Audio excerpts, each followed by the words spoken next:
So ayan, mga chong, Astimotive ay nagbabalik and specs reveal tayo ngayon para ano, kasi kahit pa paano makita nyo talaga ang totoong specs niya mga chong. So ayan mga chong, pakita ko muna sa inyo yung head natin. Totoo to mga chong, wala tong iskam ha. Ipakita ko to, mekes na. Pero ito pagpasidyan nyo na is madilim, siyempre. Basta strict ano na to mga chong, wala na tong ano. So bali ito yung head natin, ang pangit ng pagkagawa. Wait lang mga chong. Yan. So ayan, dito binawasan natin dito mga chong para hindi tatama yung piston natin. Ayan. So pangit lang pagkagawa pero racing head yan mga chong. Gawa ko to, so ako lang gumawa nito. Yan.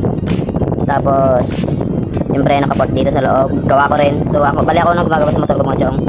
So wala kasi tayong panukat para malaman nyo. So basta ganyan mga chong, importante nakita nyo, diba? So yan, bawasan nyo dito. Tapos di sa baba nagbawas din tayo dyan. Yan, are. Wait lang, are. Siyempre sa exhaust nabawasan yan, sa intake nabawasan din. Yan, kung nakikita nyo, sobrang dumi-dumi pa mga chong kasi ang hirap linisan, wala tayong tools. So nabenta ko na kasi yung tools ko mga chong. So malalaman nyo kung bakit ko binibenta ng mga tools ko, and nagpa-parts out na rin tayo yung mga ibang pyesa. Yan, binibenta ko na to, outer tube, itong caliper natin, so binibenta ko na yan.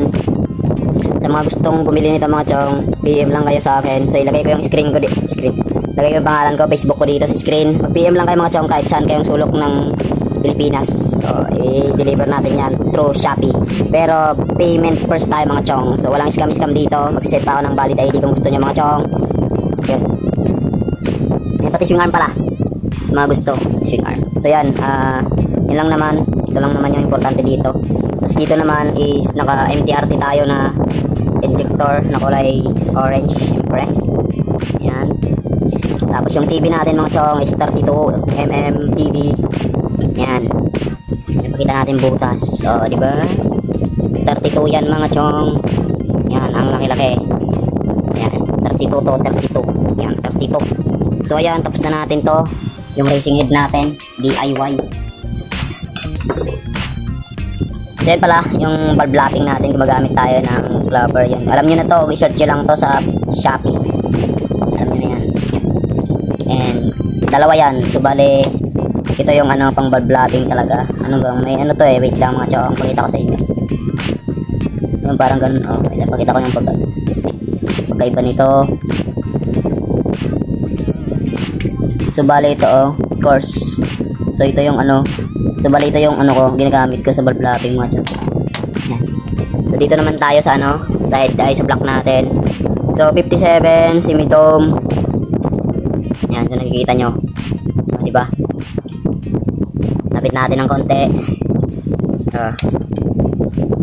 Yan lang kaya kong linisan talaga eh. Yan, nakikita nyo naman na talagang so masira yung ano natin yan. Yan, kita nyo naman na medyo may bukol-bukol yan, simidom yan mga chong. Walang bawas yan dito. So ito is stock packet lang nya. Yan, stock packet lang to. So huwag nyo nang itanong tong borgo na to, huwag mo na tanong, yan lang. So ayun, dito tayo sa kabila. Hindi pa tayo dito sa kabila.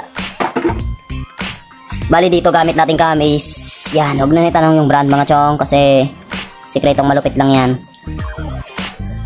Ang gamit nating cam is 5.8. Yan, solid yan mga chong, matagal-tagal ko nang ginagamit. Ayan. So stock bearing yan mga chong.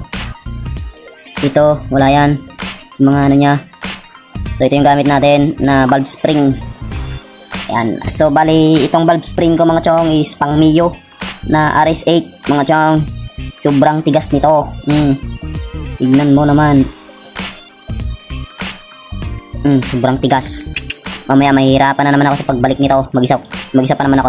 So bali ngayong gabi is bubuuin na natin tong motor ko. So natapos ko na siyang ni-refresh. So bali hindi ko na pinakita lahat-lahat yung pag-refresh ko mga chong. So nilinisan ko lang, tapos nag-valve lapping, yun lang yung mga ginawa ko. So dito naman is nilinisan ko lang din. Yan lang kaya kong ano, mga DIY na paglilinis lang mga chong. So mga may tanong is magtanong lang kayo, comment lang kayo mga chong para at sagutin natin yan mga chong. And yun. So hanggang dito na lang yung vlog natin mga chong. Subscribe na lang kayo para sa susunod.